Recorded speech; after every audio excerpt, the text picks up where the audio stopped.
Здравейте, съботно-неделни сладкотворци! И след кратко прекъсване се завръщам. Ние започнахме разчистването тук. Днес дойде майстора, уточнихме някои подробности и живи и здрави на 3 август трябва да започнем големия ремонт. Така. До сега беше само подготовка. Да. Тук с разни дреболи, тук прозорци. Да, започнахме с малкото, за да стигнем до голямото. И междувременно днес аз вече сготвих някои неща, направих, но с вас ще правим качамак. Качамака е любимо ястие на нашето семейство. Аз не го приготвям много често, въпреки че той се приготвя бързо. Не е толкова трудоемък, но трябва естествено да се сета в магазина да купя царевичен гриз. Нали, сега в случая винаги ви пише качамак. Вече, нали, така за по-такивата домакини, ако не си запомнил какво трябва да купиш, пише качамак. Така, за качамака имаме 500 грама от царевичния гриз, 250 грама масло, сладък червен пипер, сирене и вода. Сега, аз, тъй като нямах спомен в колко вода трябва да свари този гриз, и на предишния, който купувах, имаше съотношението как трябва да го сваря. Реших да попитам ChatGPT, защото нали стана страшно модерно да се консултираме с него. Така, той интересно ми каза, че това количество трябва да го сваря в литър и половина, 2 литра вода, в зависимост от това колко гъсто искате да е ястието. Аз гледах едно клипче, между другото ще стане доста гъсто, трябва да е повече водата,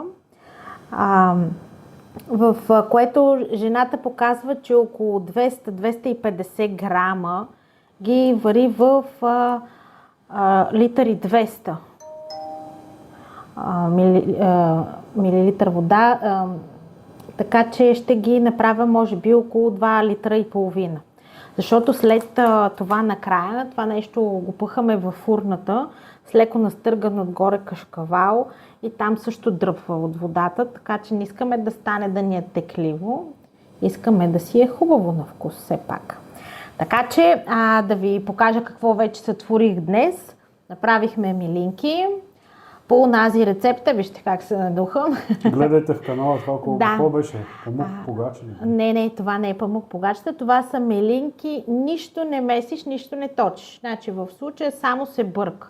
И се правят едни топченца, супер лесно е за забързани домакини, стават много бързо. Аз правя винаги по 2 дози. Гледайте видеото. Да, моите гладници. Е.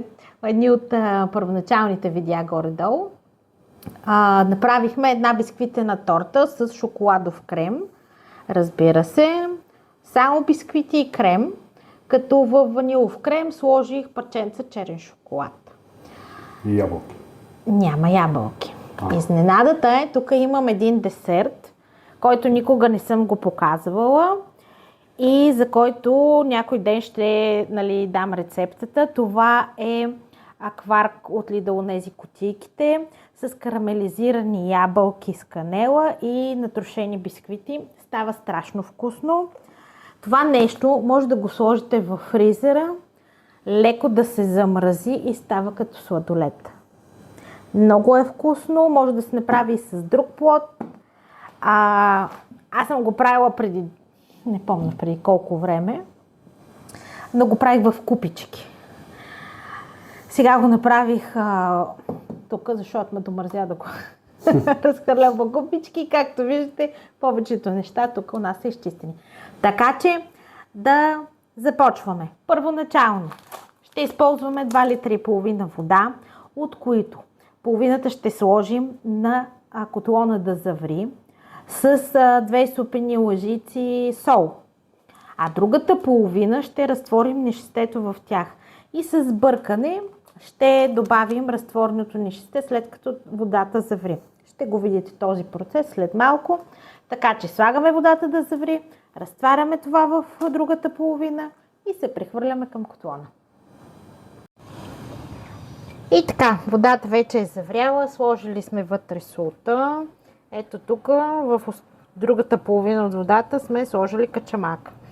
И сега логиката е, само че на мен това ще ми тежи. Да помагам. И ще взема черпака, защото е много. Само секунда. Тук има един. Може да покажеш как нагласиха Шкафа на ли? новия шкаф, да. Само че трябва и да намаля котлона. Така.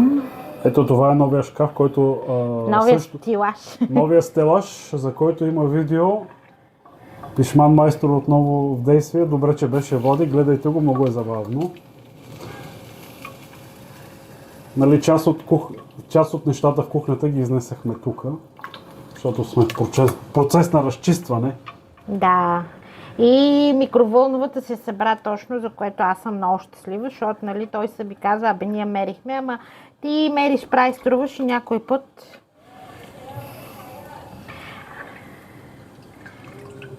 Ето такъв е процеса. Между другото, почва да става страшно бързо качамака. Горе-долу за около 3-4 минути. В смисъл много бързо сгъстява. Сега, това е логиката. Значи на качамака вода може да сложиш, но не може да махне. Еми то на всичко. Да. И сега вече това, нали...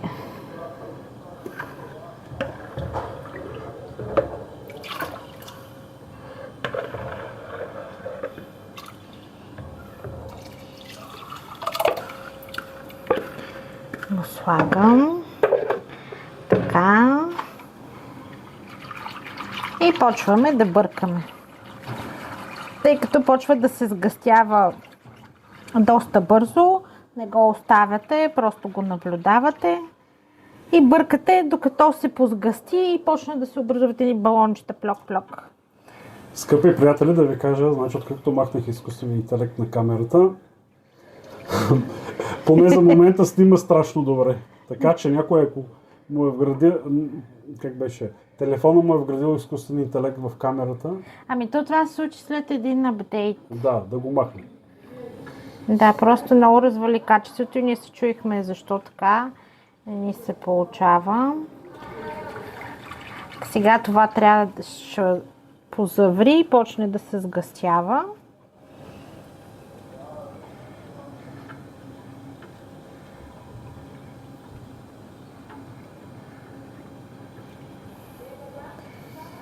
Айде, включваме се след 2-3 минути. За да покажем... Да, каква е гъстотата и следващия етап. И ето е нужната гъстота.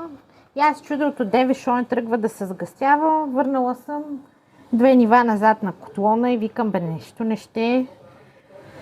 А то на 2 няма как да стане. В момента котлона е на 4 от 6. Ето такава е гъстотата. Виждате, като направите и се задържат тези вълничките. И ето прави плок, плок. Та, вече сме готови. Сега се прехвърляме, за да започваме да редим, а след малко се връщаме на котлона, за да разтопим масълцето.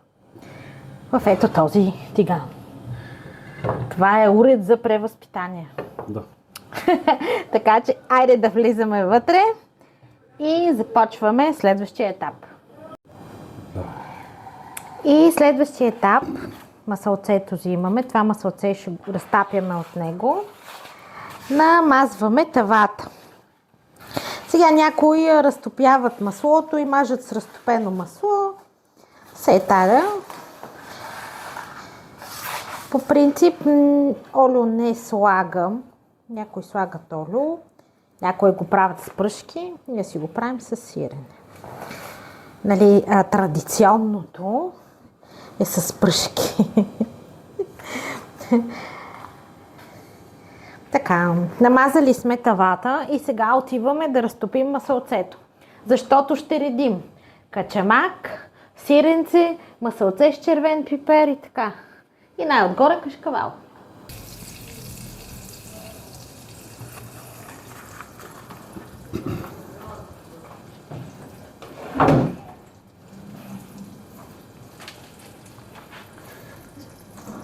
Викам сега ползвах хексата да паузирам кадър. Така ли? Да.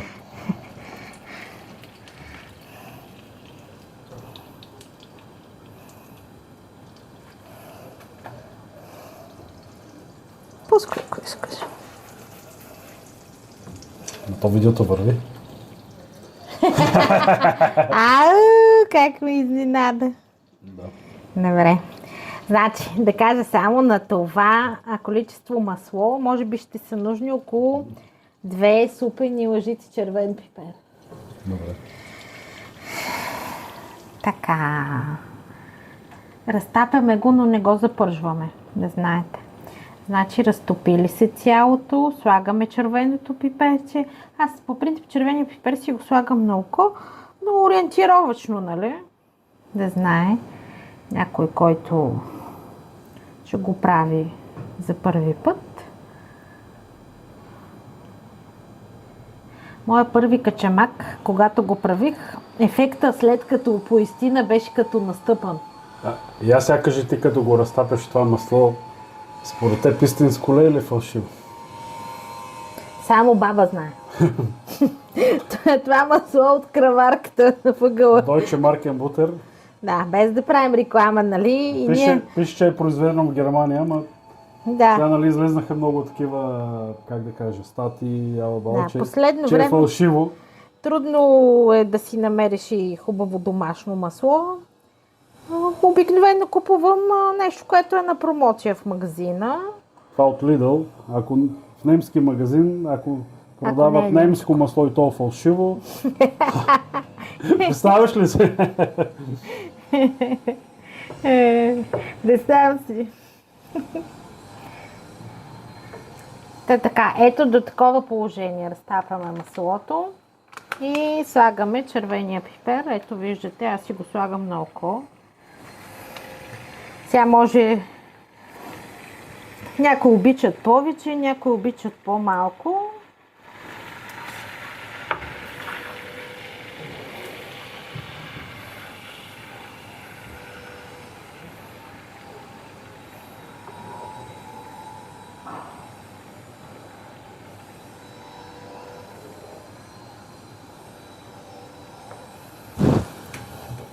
Така, да си изключим котлона, тук да си подредим това. И така, това нещо ще ни трябва да си сипваме от него. Сега ще видите в качамак. Или не? Не е заключително. Не е заключителния. Айде сега след малко се връщаме. Айде сега събрали сме вече всичко. Направили сме качамака. Сиренце сме си приготвили около 500 грама. Разтопили сме маслото с червения пипер. И започваме да редим.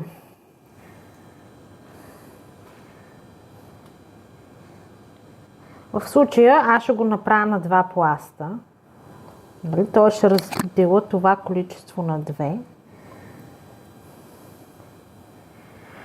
Направо си е страшно задушно. Много жегай, като почнеш да готвиш лятото и направо ти се иска да иш на Малдивите. Ти си на Малдивите да се? Да, на Малдивите съм. Мал от другата страна на океана. Да. Как беше в ши, ходим и на шишелите.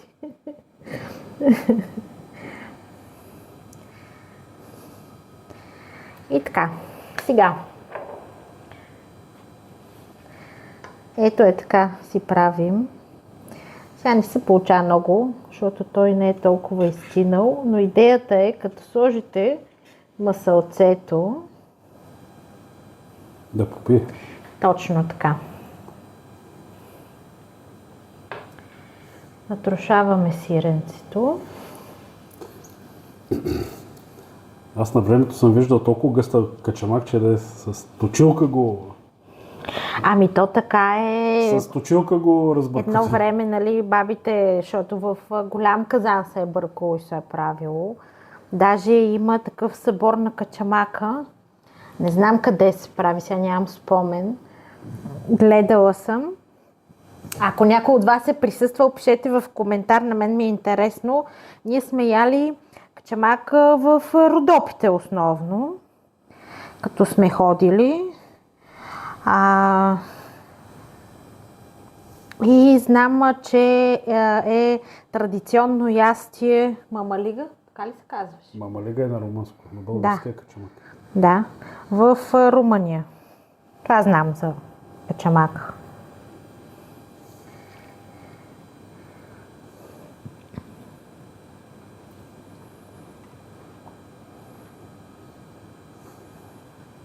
Ако някой знае как е на гръцки, да пише в коментарите.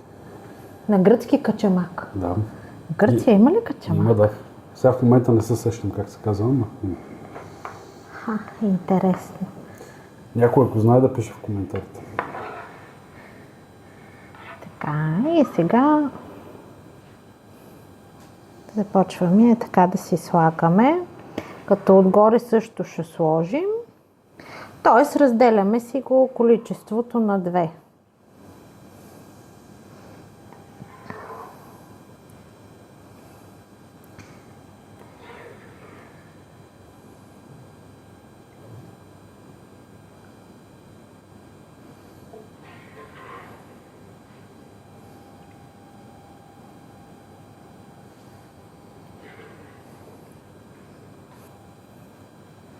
Така, сложихме втория слой. Сега заглаждаме мазилката. И смазва Шпакловката. шпакловка. Ние покрай този ремонт изкакоригахме на тая тема.